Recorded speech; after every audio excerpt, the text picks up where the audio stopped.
Greater than और less than को समझने के लिए आसान तरीका ये है कि आप बच्चों को इस तरीके से बताएं कि बेटा ये जो है ये एक मगरमच्छ बना हुआ है, ठीक है, ये एक मगरमच्छ है, ये एक मगरमच्छ है। क्योंकि ये समझने में अक्सर मुश्किल हो जाता है कि ग्रेटर देन जो है वो किस तरफ रखना है, क्या रखना है।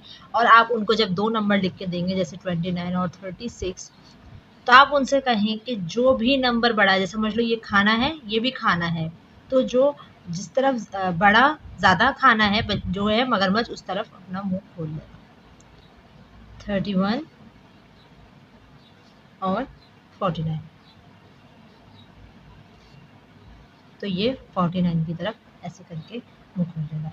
लेकिन अब देखें, अब जैसे कि हम यहाँ पे अब लिख देते हैं 81 और यहाँ पे लिख देते हैं 20, तो इसी तरीके से ये इस तरफ कर देगा।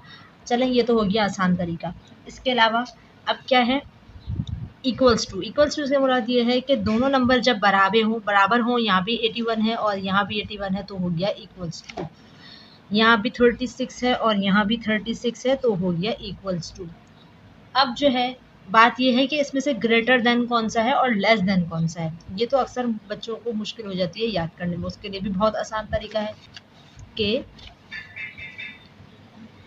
एक ये साइन है और एक ये साइन है, ठीक है। तो जब हम लेस देन लिखते हैं तो एल इस तरीके से होता है, तो ये हो गया लेस देन, ठीक है। और जी जब बनाते हैं तो जी में इस तरीके से साइन बनता है, तो ये हो गया ग्रेटर देन।